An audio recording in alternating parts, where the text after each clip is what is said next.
नमस्कार।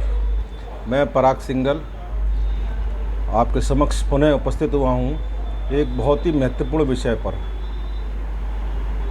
वो विषय ऐसा है कि जीएसटी का वो एक बेसिक प्रॉब्लम है जिसको आज तक 4 साल में जीएसटीएन या जीएसटी काउंसिल सॉल्व नहीं कर पाया है।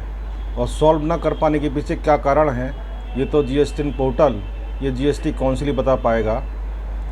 आपको याद होगा कि जीएसटी के अंदर 4 धाराएं ऐसी हैं जो जीएसटी की जो बिल्डिंग खड़ी होती है उसकी 4 नींव के पाए हैं। धारा 37, धारा 38, धारा 39, धारा 44। धारा 37 के अंदर जीएसटी 1 का प्रोविज़न किया गया है जिसमें सप्लायर जो है वो अपने आउटवर्ड बिल को अपलोड करेगा। और जीएसटी 38 के वो धारा 38 के अंदर जीएसटी 2 को प्रावधानित किया गया है जिसमें जो जीएसटी 1 के थ्रू जो अपलोडेड बिल्स हैं उनको सत्यापित करेगा या डिलीशन करेगा, एडिशन करेगा या मॉडिफाई करेगा। साथियों, 4 साल हो गए हैं जीएसटी पोर्टल पर जीएसटीआर 2 जो धारा 38 में प्रावधानित है, 38 में जो प्रोविज़न दिया हुआ है उसको जुलाई 17 में जीएसटी पोर्टल पर अपलोड किया गया था। लेकिन सरकार द्वारा लगभग 4 अधिसूचनाएं 8 अगस्त को, 17 को, 5 सितंबर 17 को, 11 सितंबर 17 को और 31 अक्टूबर 17 को एक नोटिफिकेशन जारी करके जीएसटी 2 को इनएक्टिवेट कर दिया गया। उसके बाद में डायरेक्ट जीएसटी 1 के अपलोडेड बिलों की टैक्स कैलकुलेशन करके जब परचेज करिए हमने उसका टैक्स कैलकुलेट करके जीएसटी 3B जो सेक्शन 39 में प्रावधानित है उसमें टैक्स का मैनुअली कैलकुलेशन करके हमें टैक्स को जमा करना था। और समस्या ये आ गई कि परचेजर पर जो बिल उपलब्ध हैं लेकिन सप्लायर ने उसको अपलोड नहीं किया तो उसका आईटीसी नहीं मिलेगा। वो आईटीसी ऑनलाइन मिल रहा है। जब बिल ही अपलोड नहीं है तो आईटीसी का हकदार कैसे हो जाएगा वो। सरकार ने इसके लिए 8 अक्टूबर 18 को एक नियम 36 उपनियम 4 बना दिया जिसमें पहले कहा गया कि आपको जो है 10% आईटीसी जो क्लेम्ड आईटीसी का मिल जाएगा, फिर उसको जो 5% कर दिया गया। बजट 21 में उसको समाप्त कर दिया गया। मैं आपको ध्यान आकर्षित करना चाहूँगा धारा 38 के अंदर जो जीएसटी 2 के प्रावधानित किया गया था उसमें स्पष्ट लिखा हुआ है कि माल एवं सेवा अधिनियम 2017 में व्यवस्था दी गई है कि जावक आपूर्तिकर्ता धारा 37 के उपधारा 1 के अधीन संसूचित जावक पूर्तियों और जमा व नाम पत्रों को धारा 38 के अंतर्गत प्रावधानित फॉर्म जीएसटी 2 के द्वारा जीएसटी 1 के माध्यम से अपलोडेड जावक इनवॉइसेस से संबंधित ब्यौरे सत्यापित करेगा, विधि मान्य करेगा, उपरांतरित करेगा या हटाएगा। उसमें ऐसी पूर्तियों जिनमें धारा 37 के उपधारा 1 के अधीन पूर्तिकार द्वारा घोषित नहीं किए गए हैं। मतलब मैंने माल बेचा बी को और मैंने माल जो बेचा 37 बिलों के द्वारा बेचा, उसमें 4 बिल मैंने नहीं चढ़ाए, मेरी कर चोरी की मंशा मैंने नहीं चढ़ाए। लेकिन जब प्राप्तकर्ता जो रिसिपेंट है वो जब उसको वेरीफाई करेगा तो 4 बिल जो शो नहीं हो रहे हैं उनको वो ऐड कर सकता है। ये अधिकार परचेजर को दिया हुआ था। अब नतीजा क्या निकला कि सब वो 4 बिल का जो मैं टैक्स पेमेंट कर चुका हूँ, परचेज तो मैं माल का तो भुगतान कर ही चुका हूँ, साथ में टैक्स का भी भुगतान कर चुका हूँ।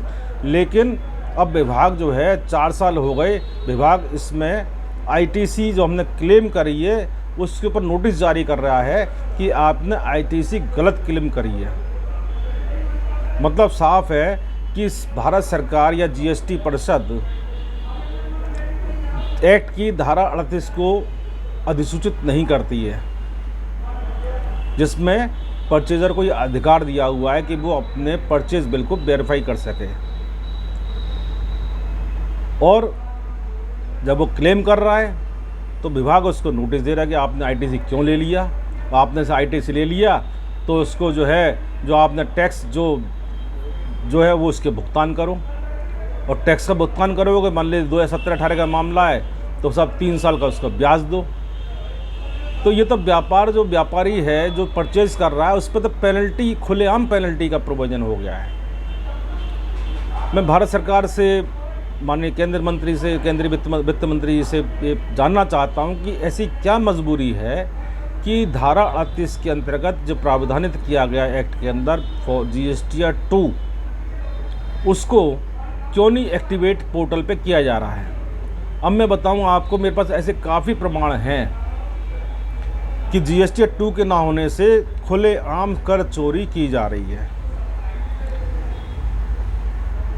प्रमाण इस तरह के हैं कि सेलर की मंशाई कर चोरी की थी, उसने परचेजर को टैक्स इनवॉइस नहीं दिया, उसने सप्लाई किया, जो माल जो सप्लाई किया वो डिलीवरी चालान पे किया।